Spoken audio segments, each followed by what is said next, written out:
নমস্কার, SRM কিচেনে সকলকে স্বাগত।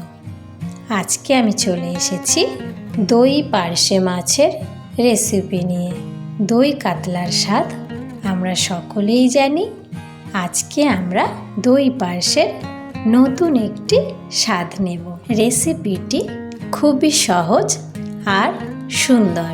এই রকম পারফেক্ট দই পার্শে রেসিপি বানানোর জন্যে নিয়ে নেব পরিষ্কার করে রাখা পার্শে মাছ।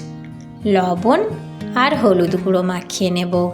রেসিপিটির মশলার জন্যে আদা কুচি, গোটা জিরে, পোস্ত, কয়েক কটি কাজু বাদাম আর টক দই দিয়ে একটি পেস্ট বানিয়ে নেব।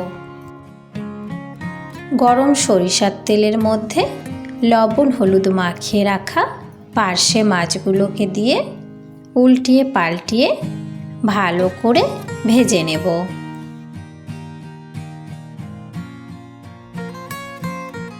বাকি তেলের মধ্যে গোটা গরম মশলা, শুকনো লঙ্কা আর তেজপাতার ফোড়ন দিয়ে দিলাম।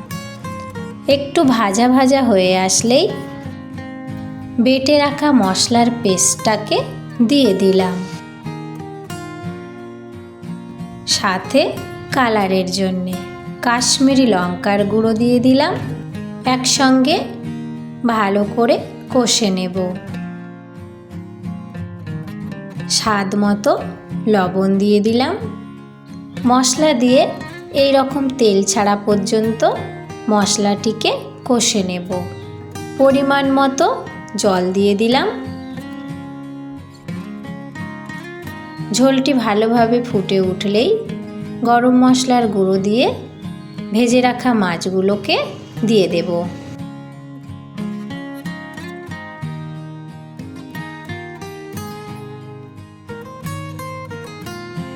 কিছুক্ষণের জন্যে রান্নাটি হতে দেব। গা মাখা মাখা হয়ে আসলেই পরিবেশনের জন্যে রেডি করে ফেলব। উপর থেকে একটু ধনেপাতা কুচি ছড়িয়ে দিলাম। ভিডিওটি কেমন হয়েছে অবশ্যই আমাকে জানাবেন। ধন্যবাদ সকলকে।